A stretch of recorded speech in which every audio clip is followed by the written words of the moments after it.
பிறப்புக்கும் எல்லாருக்கும் இதுதான் எங்கள் கொள்கை. இதை சார்ந்து தான் நாங்கள் அரசியல் பண்ணிட்டு இருக்கோம். எந்த மதத்தையும் வந்து ஜாதியும் வச்சு அரசியல் பண்ணக்கூடாது. இது நாங்கள் கரெக்டாக ஃபாலோ பண்ணிட்டு இருக்கோம். ஆனால் ஒரு சிலருங்க எங்கள் மேலே மத சாயத்தை பூசும் போது அந்த சாயத்தை விலக்க வைக்க வேண்டியது எங்கள் வேலை. அதை தான் இப்போ பண்ணியிருக்கோம். நம்ம டிவி கேன்ஸ் விச்சுவல் வாய்ஸ் ஃபுல்லாக ஷேர் பண்ணுங்கள். மஸ்ட் ஷேர் பண்ணோம். மஸ்ட் ஷேர் பண்ணணும். என்னன்னா இன்னைக்கு வேசப்படி சேர்ந்த சர்ச் ஃபாதர் ஒருத்தர் பெரிய ப்ரெஸ் மீட் கொடுத்துருக்காரு.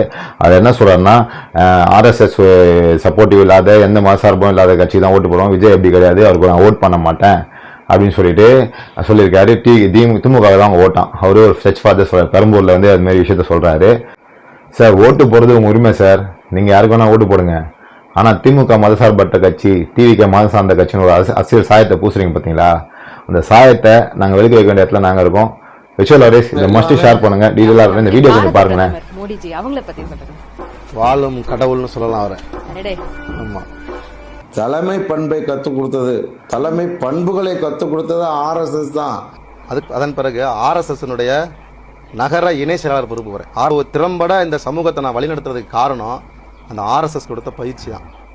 நான் எப்பவுமே ஆர்எஸ்எஸ் காரன் சொல்றதை பெருமையா நினைக்கிறேன். பாத்தீங்களா, தமிழர் தேசம் கட்சி இவங்க திமுக சீட் கொடுத்துருக்காங்க இவருக்கு.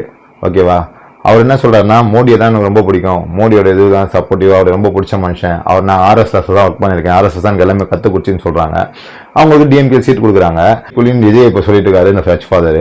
ஆனா இங்க பார்த்தோன்னா இந்த விஷயம் ஓடிட்டு இருக்கு. யாரு சார் கைக்கூலி? எங்க கட்சியில எத்தனை பேர் ஆர்எஸ்எஸ்ல இருக்கோம், நான் சீட்டு கொடுத்தோம் சார், நீங்க சொல்லுங்க. கரெக்டா டைரக்டா மோடி கூட இருக்கிறவர்கிட்ட, மோடி கூட ரொம்ப பிடிச்சவங்க ஒர்க் பண்றவங்களுக்கு சீட்டு கொடுக்குறாங்க. ஆர்எஸ்எஸ்ல இருந்தவங்க சீட்டு கொடுக்குறாங்க டிஎம்கேல. ஆனா டிவிகே மேல பைய போடுவீங்க. இப்ப புரிதா மக்களே? டிஎம்கேவும் பாஜகவும் ஒரே கூட்டு தான். ஏடிஎம்கே கூட கூட்டணி வச்ச மாதிரி சொல்லிட்டு இருக்காங்க. ஆனா இங்க எல்லாமே ஒரே ஒண்ணுக்குள்ள ஒன்லி விஜய் எனக்கு அகேன்ஸ்டா இருக்காங்க. அந்த சர்ச் ஃபாதர்ட்ட ஒரே கேள்வி தான் கேட்கிறேன். நீங்க வந்து விஜய் நம்மள அரசியல் சாயத்தை பூசுங்க, மத சாயத்தை பூசுங்க. நீங்க இந்த கட்சி தான் ஓட்டு போடணும்னு சொல்றீங்கன்னா ஆர்எஸ்எஸ் சப்போர்ட்டிவா நீங்க பேசுறீங்களா? இங்க ஒன்றும் புரியல. நீங்க சொல்றதா நம்பிட்டு சிறுபான்மை ஓட்டு விஜய்க்கு விடாதுன்னு நினைக்காதீங்க. 100% பெரம்பூர்ல விஜய்க்கு தான் ஓட்டு விட போகுது. அவர் தான் ஜெயிக்க போறாரு. எங்க அண்ணன் விஜய் எல்லா மதத்தையும் எல்லா ஜாதியும் கடந்த ஒரு மனுஷன். எங்க வீட்டு புள்ளையா பாக்குறோம். கண்டிப்பா அவர் தான் ஜெயிப்பாரு. அப்புறம் திருச்சியில விஜய் நான் நிக்கிறேன்னு சொன்னோன்னே அவங்க வந்து ஒரு கேண்டிடேட் பேர் விடுன்னு தெரியல. அவர் வந்து என்ன சொல்றாருன்னா, இன்னும் 1 லட்சம் ஓட்டுல வின் பண்ண போறாராம். இவ்வளவு நாளா உங்க இட பிரஸ் எல்லாம் மைக்கத்தும் வந்ததே கிடையாது. விஜய் திருச்சி கிழக்குல நிக்கிறாருன்னு சொன்னவனே மைக்கத்தும் வராங்க.